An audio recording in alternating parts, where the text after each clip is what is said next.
ain't even gonna say too much. Straight in the video. First reaction. Let's go.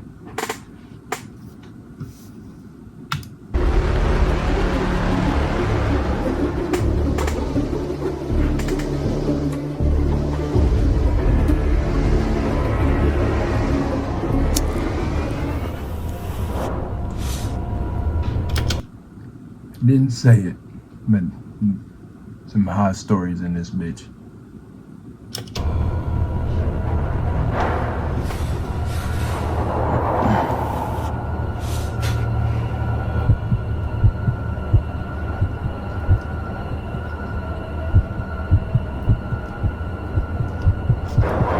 In college, I had my first 420 experience. It was mortifying. Back in high school, nobody in my friend group had messed with the stuff, but that changed rapidly in college. On 420 weekend, my best friend invited me to go with them to a hotbox party. He was under the impression I had FOMO, so when he was offered a +1 to this big party, he wanted me to come along. I couldn't say no. I didn't want to be labeled a loser.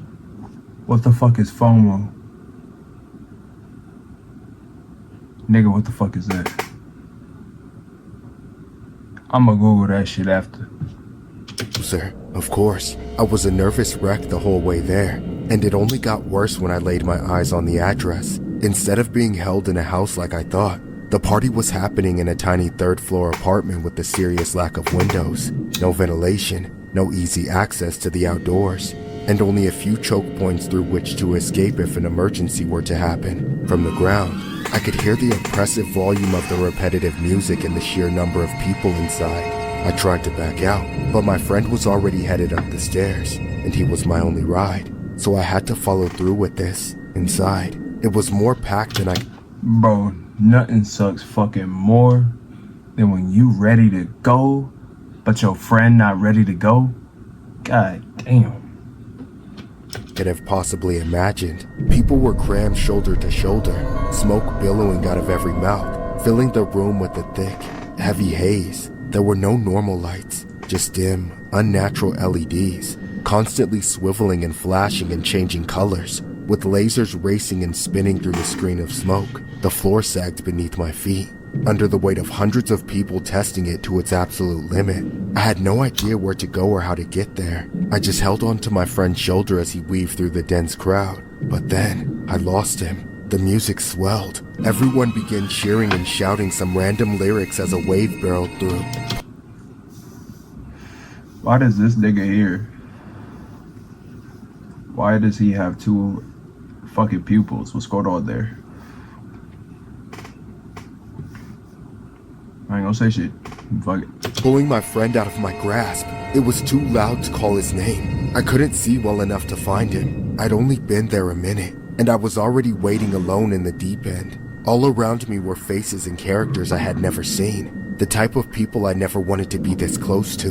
Stoners of every breed from the harmless to the heartless were surrounding me. They stared dull daggers into my soul, blew smoke into my eyes, sending toxic substances down my throat and coating my lungs with their concoctions. Among them, hiding in the shadows and corners, were the evilest people at the party.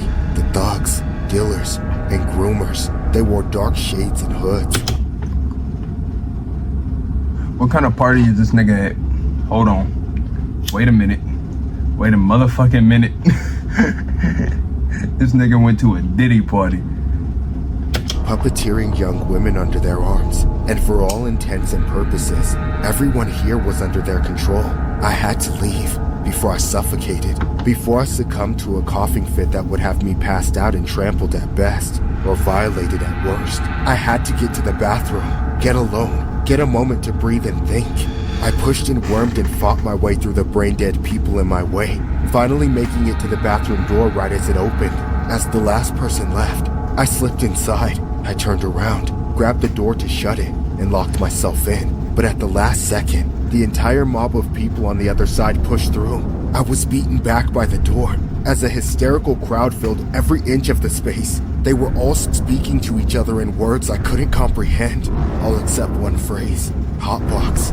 Before I knew it, the tiny room was filled with smoke so thick, I could no longer see through it. My own hands disappeared. We gotta stop for a second. If you not ready for the fucking hot box, nigga. Yo, shout out to A-Guns. I remember one time me and my brother-in-law locked this nigga in the car and we just started hotboxing that bitch. I love you, bro. I struggled to find my way back to the door. When had I even been pushed away from it? I couldn't get my bearings, let alone find my way. I could barely even breathe. How was I the only one suffering and suffocating? As everyone around me moaned with pleasure, it felt like my only option was to appeal to their basic humanity, if it was possible to reach it. Please! Wait a Everyone minute. stop! Help me! I can't breathe! Help!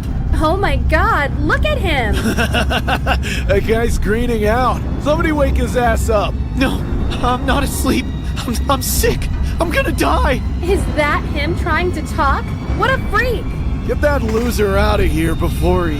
It was too much. I felt my heart stop, my lungs lock up. I tried to get things going again, but I couldn't. All I could feel were thousands of hands grabbing me, trying to rip my clothes and dig under my skin. I thrashed against them.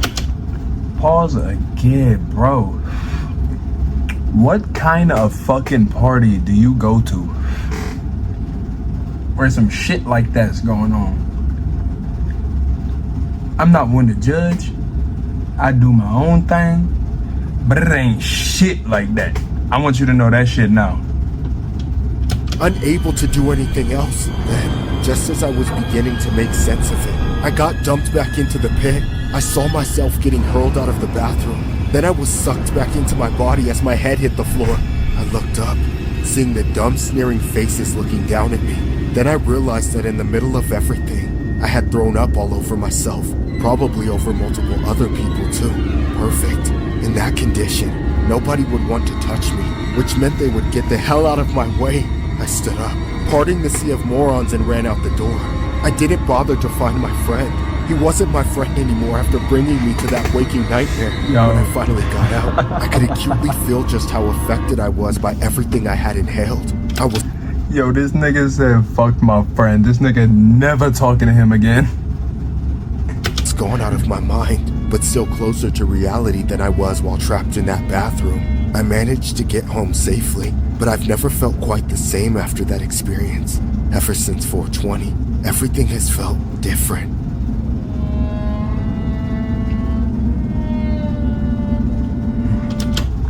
That was story number one. We got 3 stories out of this bitch. But yo, bro, the first one, like, nigga, I don't know what the fuck was going on, but come on now.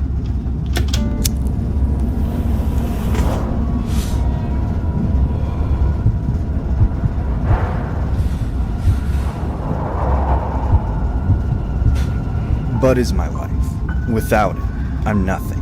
Unlike all the losers who spend every day of their lives slaving away for the man, I did the smart thing. I stayed at home and took over the basement. What good is work anyway? My mom cooks, cleans, pays the mortgage, and still has plenty left over to give me an allowance. Honestly, I think I'm living the dream. Unfortunately, there is one truly pressing issue in my life. My tolerance. I don't believe in tolerance breaks, and since I've been smoking every day for almost 10 years now, my tolerance is crazy high. Every year to celebrate 420, I try to break through that ceiling. I save up as much money as I can, then do a total blowout. I buy as much flour, extract, and or edibles as I can. Then I do it all in the span of one night to get as blazed as humanly possible. Sadly, that barely even works anymore. So this year, I made sure my plug didn't hold nothing out on me. I wanted the strongest shit he had no matter the price, and I wasn't going to accept anything less. He was reluctant at first, but after a lot of pressure, he finally gave in and promised he'd give me the strongest stuff he'd ever stopped.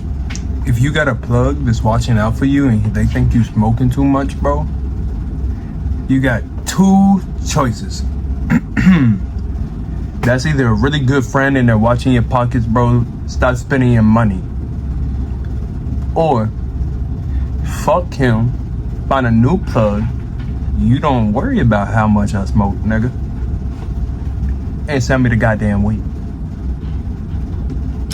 As usual, I set up the deal for the night before 420. That way I could get home and start the celebration at the stroke of midnight. I snuck out of the house after my mom went to bed, then stroke. walked to the local park.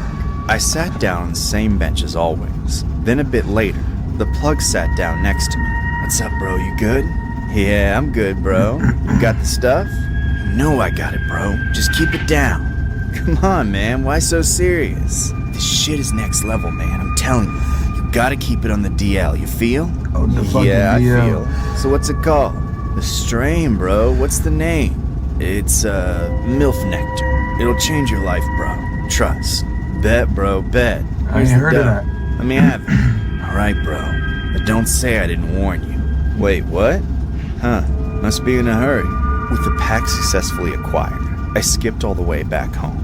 I snuck down to the basement, then packed the fattest bowl of my life and let it rip.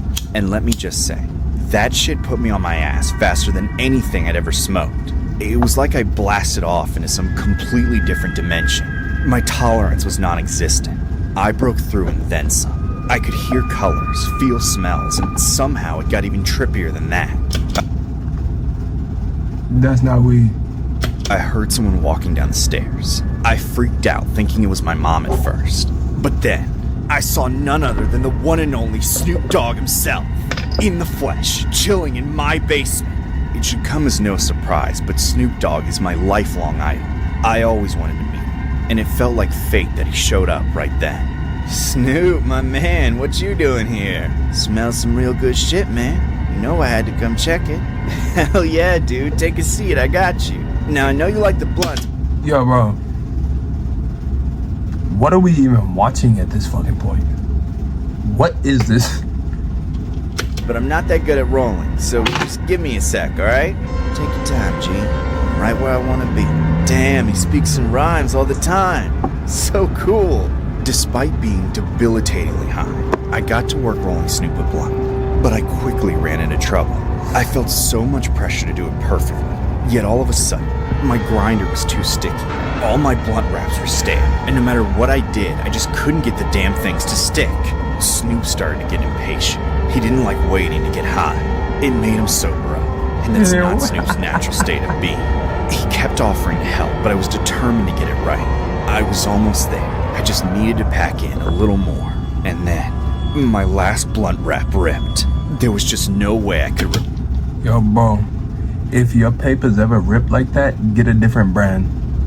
That shit right there was not a roll. I got a roll right here. I don't know what that was. This nigga's smoking on fucking notebook paper. Parrot. I didn't have the skills. I looked up at Snoop, and his smile had turned. His chill, relaxed vibe was gone. His teeth were showing. These awful, sharp teeth protruding from his mouth. He was morphing right in front of my eyes into some kind of freak, a demon, I don't even know. Whatever that thing was, it wasn't the D-O-double-G anymore. It lunged for me.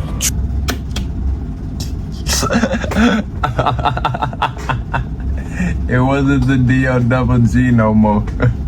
Trying to rip out my throat. I fell back over the couch, rolling up to my feet. I made a break for the stairs with that monster right behind me. I managed to get up from the basement, ran across the hall, then all the way to the front door. As I ripped it open, I jerked my neck back to see if Snoop was still there. But then, Right quick. Nigga, you can't turn around if you being chased. I know this is some bullshit, but you can't turn around, bro. You gotta keep it fucking moving. I don't give a fuck. We ain't even gonna bring race into the fact. Just keep moving. That's the only point I'm making. everything went black, just instantaneous, like I'd been shot in the head. I was dead, or so I thought. The next thing I knew, I was looking straight up at a blinding white light. God? No. I blinked, rubbed my eyes, and realized I was staring at the sun. I was lying on my back in the front yard. At first, I couldn't wrap my head around what was happening, only for it to hit me. I had just been laced. I was devastated. How could my plug do something like that to me? A loyal customer of so many years. But it's not like I could do anything about it. If I report it, I'd just be ratting myself out too. Ever since then, I haven't been able to smoke. I just get sent back to that place, trapped in the same hell with that thing wearing Snoop Dogg's skin like a suit.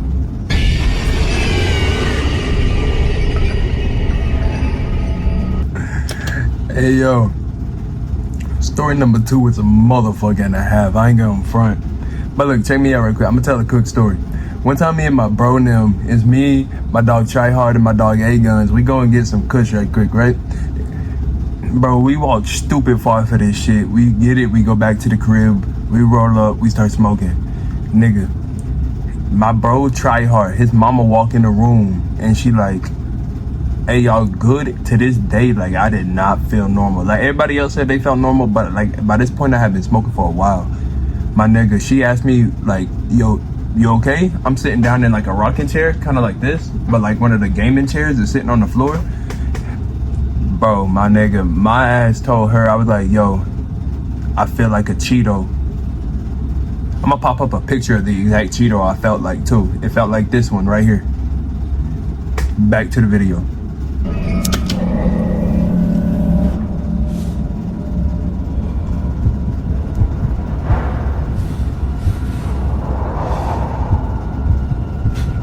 When my girlfriends invited me to go to an underground 420 rave, the rave was on the outskirts Fucking fake Lois. of town, set up in an empty warehouse. I knew it was going to be awesome before I even walked in, and once I joined the crowd, I felt right at home. Obviously, I pre-gamed, so I had a good buzz going from the start. The music was amazing. There must have been hundreds of us. On the other hand, I knew the bathrooms were probably full of people doing God knows what, but I wasn't interested. All I wanted to do was dance, remain in the spotlight, and stay drunk and lifted, nothing else. After a while, I needed a break to catch my breath, fetch myself a drink, and recharge, so I could get back into it. I lost the friends I came with, but that didn't worry me. Honestly, the only problem I was having with the rave at that point was the line to the bar. Not having anyone to talk to while I waited made it boring as hell, and eventually landed on someone who was already looking my way. There was a guy dancing on his own at the edge of the crowd. I should have looked away sooner, but we held eye contact for a few seconds before I could pretend not to be interested. As I expected, he made his way over to me and struck up conversation. Hey, wanna go outside and smoke a J? Sure. Screw this line. Speaking of smoking a J, nigga, I'm about to go and I gotta poke a hole in this bitch. I'm gonna leave this bitch recording. I really didn't know what to do with this extra space right here, so enjoy a clip of me just smoking a ridiculously big ass backwood that I had to wrap up in a joint paper.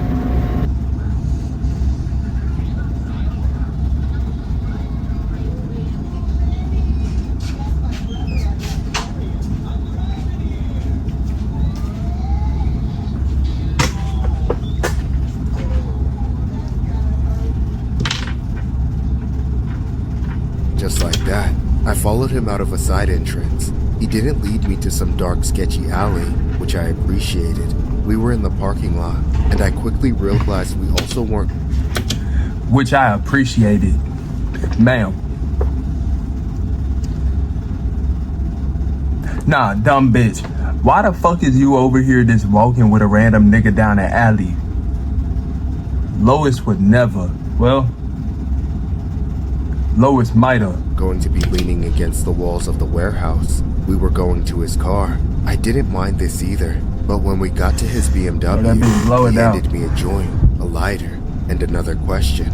Rather than stand outside under the fluorescent lamps or sit in his car and go nowhere, he offered to circle around while we smoked. Then he'd park in the same spot, and we'd go back in. I liked the idea of some fresh moving air and a change of scenery, so I agreed.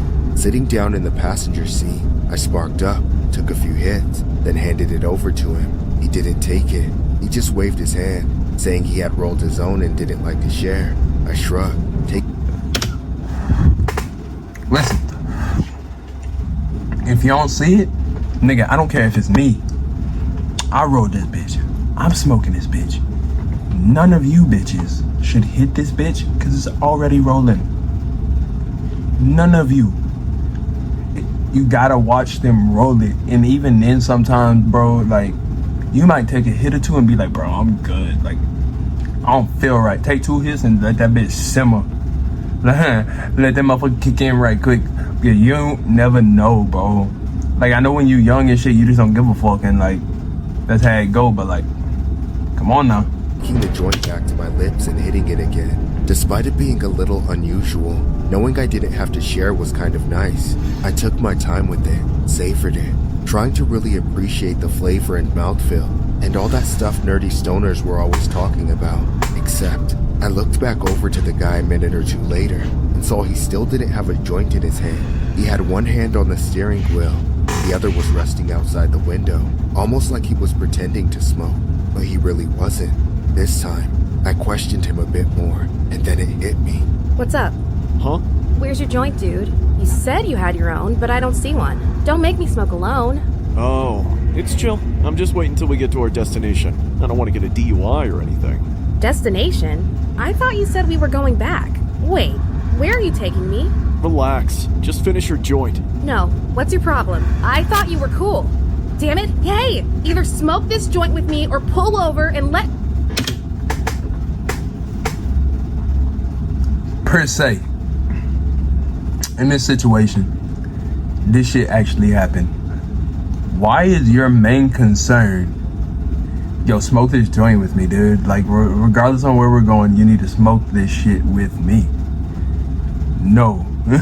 me out right now! You hear me? Hello? Shut up! Just be grateful and smoke it! My jaw clamped shut in shock. This was really happening. I was being abducted. Before I knew it, God knows what would be happening to me. The man reached over, and I expected him to grab or grope me, but he rested his arm on the center console and took a white-knuckle grip on the lever to open it. He kept it there for a moment. I knew if I didn't keep smoking the joint he gave me and ingested whatever he laced it with, that box was going to open, and its contents would be used against me. With no other choice, I took a hit and inhaled once more. I hadn't noticed before, but there was absolutely something wrong with that smoke. Every millisecond it spent in my lungs, the more numb I became. Everything was fading away, my only chance to escape. With no warning, I reached over and struck the burning end of the joint into his eyes. Ah! Oh, you bitch! Let me out!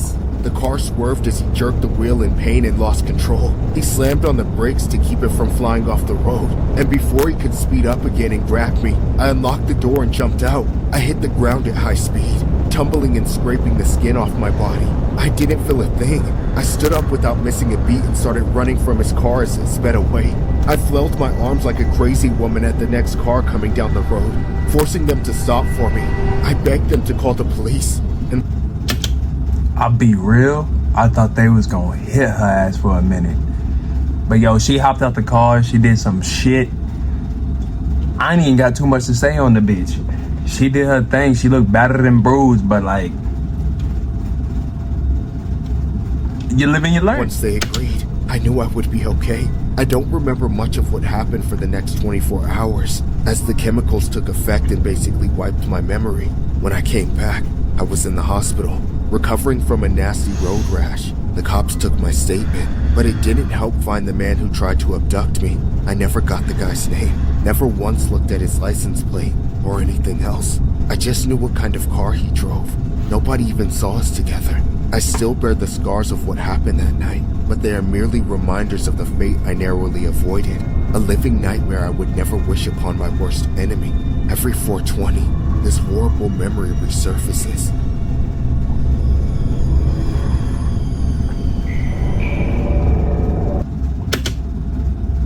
Yo, bro.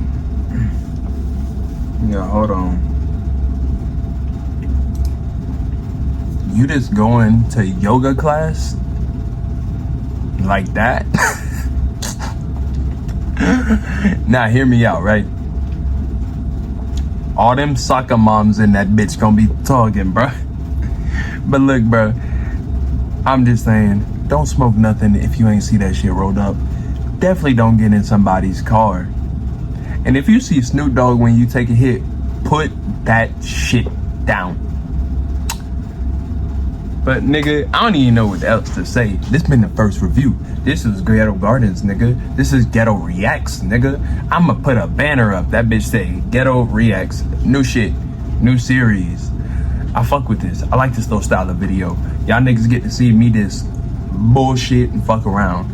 But I got more videos in the works. I got more smokes in the works. So y'all gonna see new videos coming soon. Y'all gonna see my black ass sitting here in the dark. I'm gonna take a fucking couple hits and I'm gonna get up out of here.